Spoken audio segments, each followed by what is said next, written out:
Artigo 226. Artigo 220.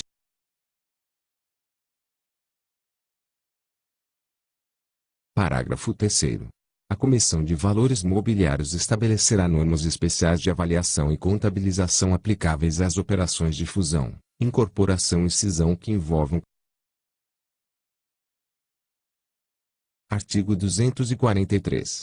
Artigo 243. Parágrafo 1º. São coligadas as sociedades nas quais a investidora tem influências.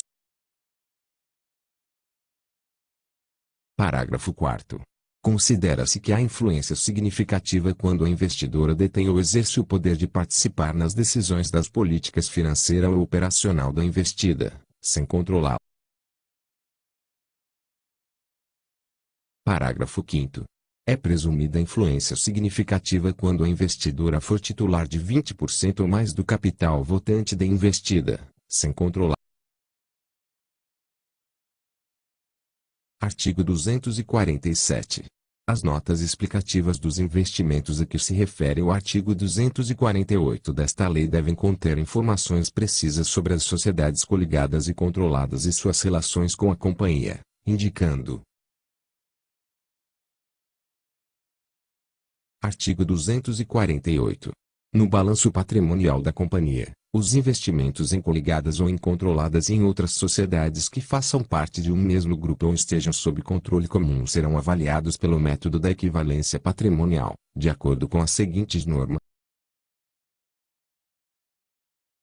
Artigo 250.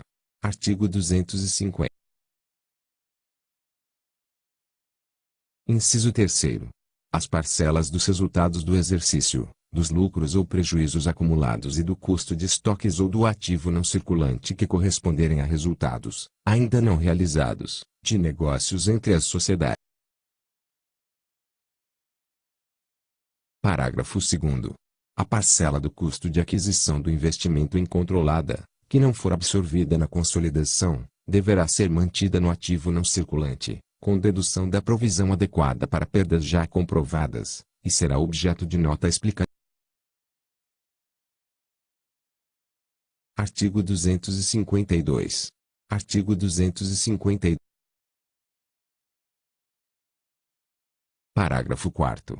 A Comissão de Valores Mobiliários estabelecerá normas especiais de avaliação e contabilização aplicáveis às operações de incorporação de ações que envolvam companhia aberta. Artigo 279. O consórcio será constituído mediante contrato aprovado pelo órgão da sociedade competente para autorizar a alienação de bens do ativo não circulante, do qual constarão. Artigo 38. A Lei nº 6.404, de 15 de dezembro de 1976, passa a vigorar acrescida dos artigos 184-A, 299-A e 299-B.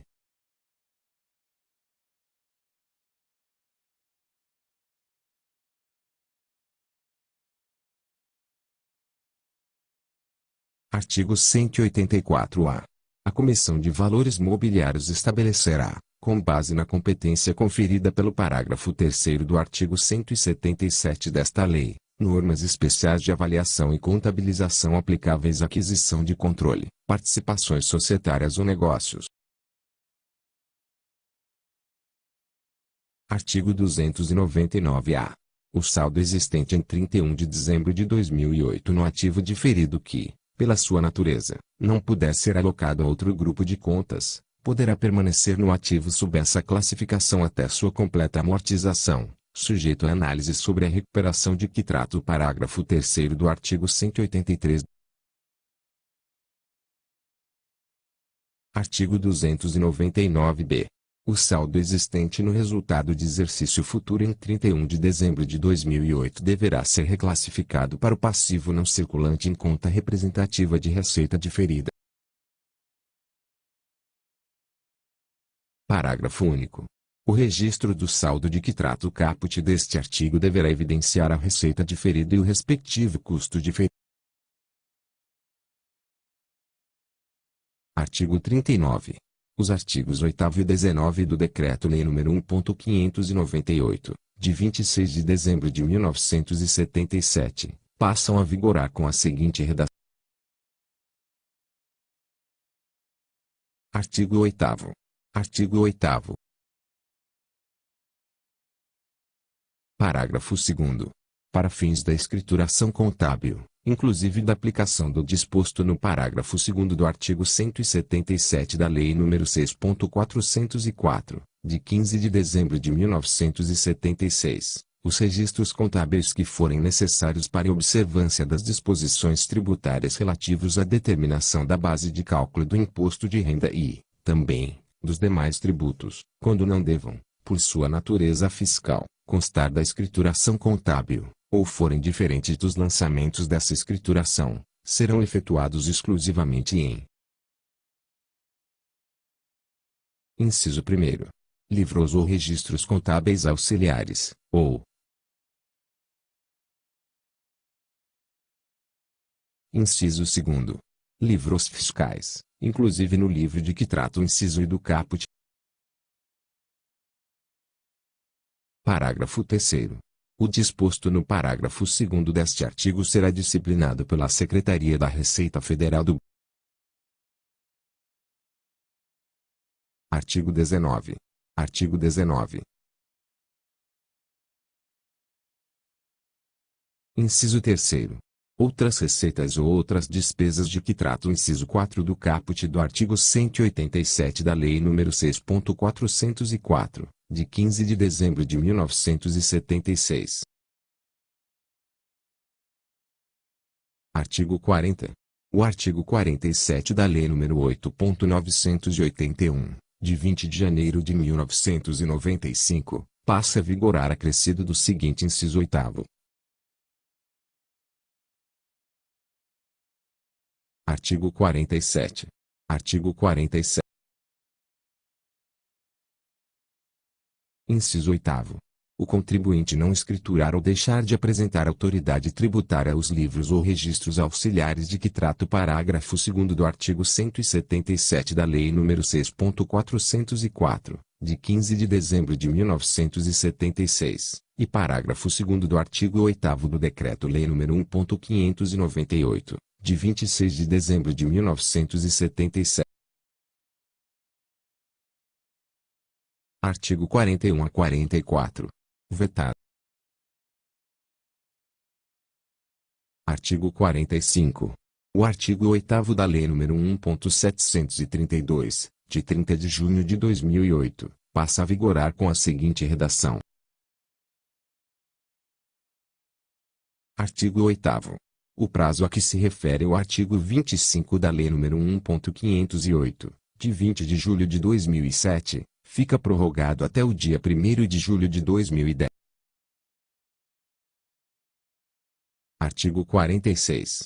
O conceito de sociedade coligada previsto no artigo 243 da Lei nº 6.404, de 15 de dezembro de 1976, com a redação dada por esta lei, somente será utilizado para os propósitos previstos naquela lei.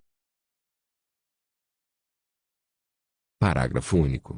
Para os propósitos previstos em leis especiais, considera-se coligada a sociedade referida no artigo 1099 da Lei nº 10.406, de 10 de janeiro de 2002, Código Civil. Artigo 47. A Lei nº 10.260, de 12 de julho de 2001, passa a vigorar com as seguintes alterações. Artigo 5º. Artigo 5º. Inciso 4º. Carência, de 18 meses contados a partir do mês imediatamente subsequente ao da conclusão do curso, mantido o pagamento dos juros nos termos do parágrafo 1º deste artigo. Inciso 5º. A amortização terá início no 19º, 19º mês ao da conclusão do curso, ou antecipadamente, por iniciativa do estudante financiado, calculando-se as prestações, em qualquer caso, revogado pela medida provisória número 487, de 2010, sem eficácia. Capítulo 5º. Disposições finais. Artigo 48. O primeiro, o segundo e o terceiro Conselhos de Contribuintes do Ministério da Fazenda, bem como a Câmara Superior de Recursos Fiscais, ficam unificados em um órgão, denominado Conselho Administrativo de Recursos Fiscais, colegiado, paritário, integrante da estrutura do Ministério da Fazenda, com competência para julgar recursos de ofício e voluntários de decisão de primeira instância, bem como recursos especiais, sobre a aplicação da legislação referente a tributos administrados pela Secretaria da Receita Federal do Brasil. Parágrafo único. São prerrogativas do conselheiro integrante do Conselho Administrativo de Recursos Fiscais. CARF. Inciso 1º. Somente ser responsabilizado civilmente, em processo judicial ou administrativo, em razão de decisões proferidas em julgamento de processo no âmbito do CARF, quando proceder comprovadamente com dolo ou fraude no exercício de suas funções, é. Inciso 2º. Vetado. Artigo 49. Ficam transferidas para o Conselho Administrativo de Recursos Fiscais as atribuições e competências do primeiro, segundo e terceiro Conselhos de Contribuintes do Ministério da Fazenda e da Câmara Superior de Recursos Fiscais, e suas respectivas câmaras e turmas. Parágrafo 1º. Compete ao Ministro de Estado da Fazenda instalar o Conselho Administrativo de Recursos Fiscais, nomear seu presidente, entre os representantes da Fazenda Nacional e dispor quanto às competências para julgamento em razão da matéria.